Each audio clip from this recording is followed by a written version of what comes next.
Friends, स्वागत है आप सभी का हमारे यूट्यूब चैनल में। तो फ्रेंड्स, आज हम यहाँ पर सॉल्व करने वाले हैं एसएससी एमटीएस के जो क्वेश्चन हैं, उसको हम सॉल्व करने वाले हैं जो कि प्रीवियस ईयर में आए हुए थे। उसका मैं रियल क्वेश्चन है यहाँ पर जो आंसर की है, मैं वहाँ से क्वेश्चंस को सॉल्व कराता हूँ और हिंट भी बताता जाऊँगा कि किस-किस टाइप के क्वेश्चंस आपको तैयार करना है, जो ताकि इस बार एग्ज़ाम में किस-किस टाइप के आ सकते हैं और क्या-क्या बदलाव हो सकता है। तो उस आधार पर अगर आप करते हैं और ये सारी जो क्वेश्चंस देखते हैं, आंसर की मैं जो क्वेश्चंस करा रहा हूँ प्रीवियस ईयर का, इसके बहुत सारे क्वेश्चंस रिपीट भी होते हैं और जब आप एग्ज़ाम देने जाएँगे तो वहाँ पर आप देखेंगे भी।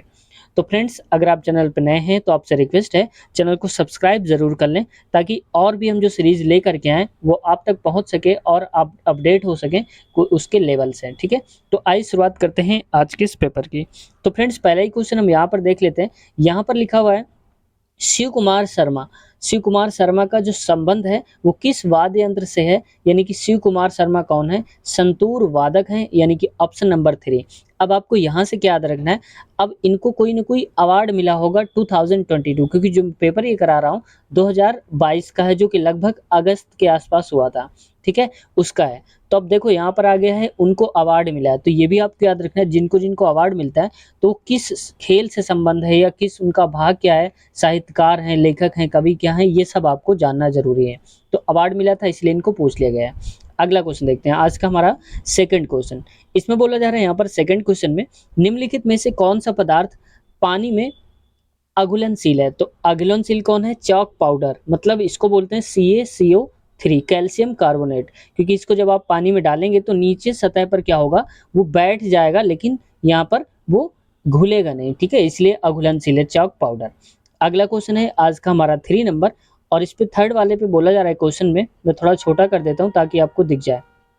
यहाँ पर बोला जा रहा है भारत सरकार के किस विभाग ने अप्रैल 2022 में वन हेल्थ प्रायोगिक परियोजना पायलट प्रोजेक्ट शुरू किया है? तो अब देखो यहाँ पर पहले तो हो गया इसका आंसर ये पशुपालन और डेयरी विभाग ने।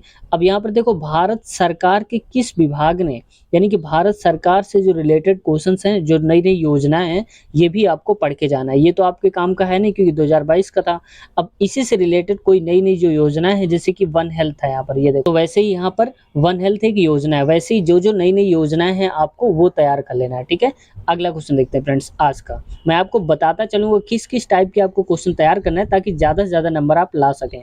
अगला देखो फ्रेंड्स, लिखा हुआ है यहाँ पर, निम्नलिखित में से क्या कृत्रिम पारिस्थितिकी तंत्र का उदाहरण है? तो बगीचा है, मतलब कि देखो कृत्रिम का मतलब है कि जो मैन मेड है, जो ह्यूमन मेड है, जो इंसान ने बनाया है। तो देखो तालाब क्या होता है, कहीं न कहीं वो नेचुरल हो जाता है, झील भी नेचुरल होती है, जंगल भी नेचुरल ही होते हैं, लेकिन बगीचा जो है हम खुद से उसमें पेड़-पौधे लगाते हैं, अपने हिसाब से हम उसको एडजस्ट करते हैं, तो ये हो जाएगा मैन मेड।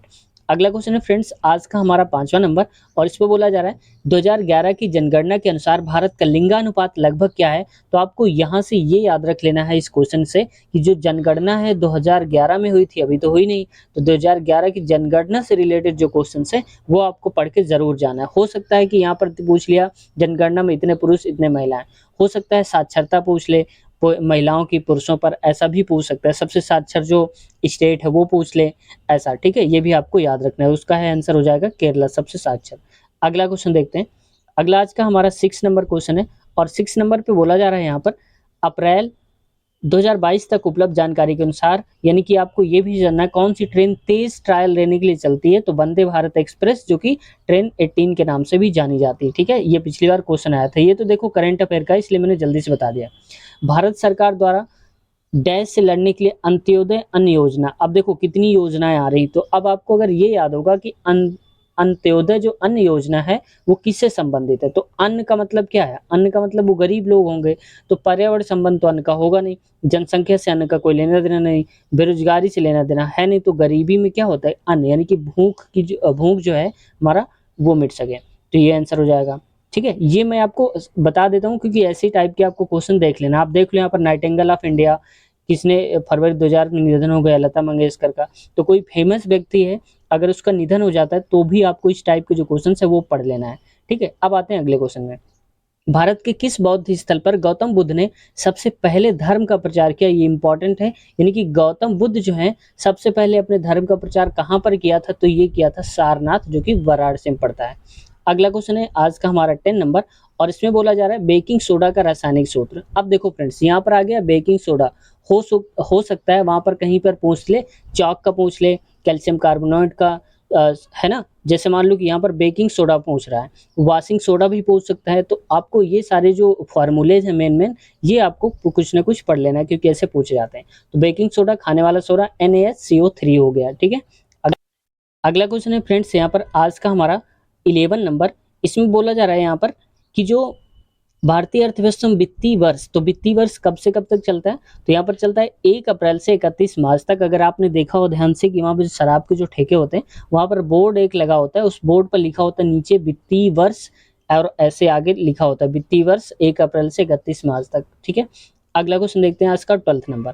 12th पे बोला गया है यहाँ पर कि सैम अग्नेय चट्टान के उदाहरण की चर्चा करता है, यह निम्नलिखित से कौन सा हो सकता है। यानी कि ये जो अग्नेय चट्टान है ये किसका बना हुआ है, किसका एक एग्जाम्पल है, तो ये है अस्तास, यानी कि बेसाल्ट भी बोलते हैं, तो बेसाल्ट का एक एग्जाम्पल हो जाएगा, ठीक है। आपको ऐसे ही पढ़ लेना। अगला है, अब देखो सबसे इंपॉर्टेंट क्वेश्चन जो हर बार आता ही आता है, FIH पुरुष हॉकी विश्व कप 2018 किस देश ने जीता है, तो ये जीता है बेल्जियम ने। अब देखो ये कह सकता है, यहाँ पर दे दिया है कि किसने जीता है, अब ऐसा भी हो सकता है कि उप विजेता कौन था इसका, ये भी पूछ ले वहाँ पर, तो ये भी याद रखना है, ठीक है। तो यहाँ पर हॉकी विश्व कप आ गया है, हो सकता है कि और कुछ आ जाए, क्रिकेट में आ जाए, ठीक है, तो ये भी आपको याद रखना है।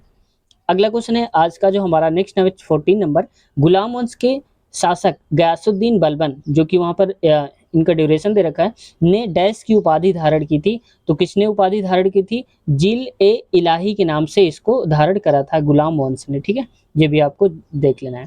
अगला क्वेश्चन है आज का हमारा, ये भी बहुत बार एग्जाम में पूछा जाता है, व्यक्तिगत के सिद्धांत लैब ऑफ डॉक्ट्रिन किसने किया था, तो यहाँ पर लॉर्ड डलहौजी ने शुरू करा था, राज्य हड़प नीति जिसको बोलते हैं उसने शुरू करा था लॉर्ड डलहौजी ने, ठीक है।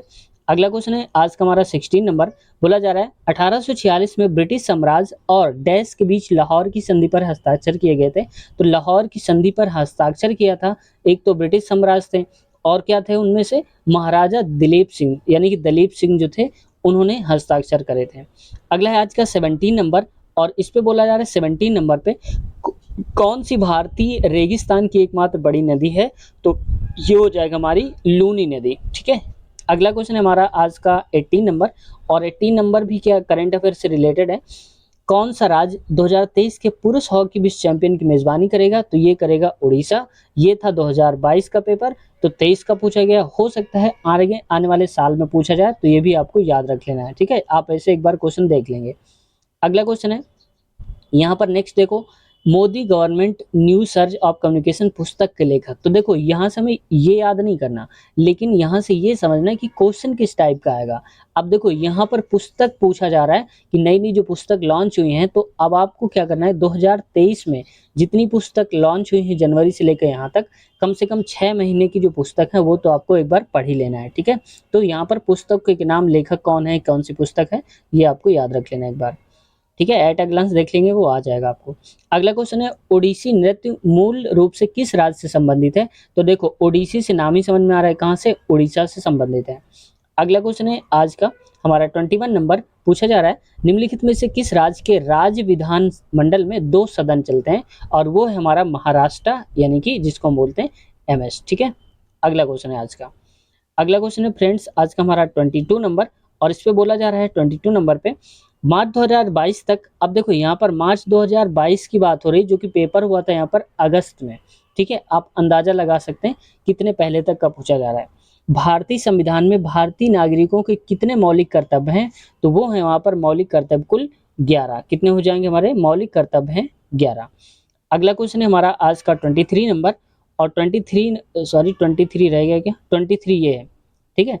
23 नंबर पे बोला जा रहा है यहाँ पर एहोल डैश की राजधानी थी, तो एहोल थी किनकी, चालुक्यों की राजधानी थी एहोल।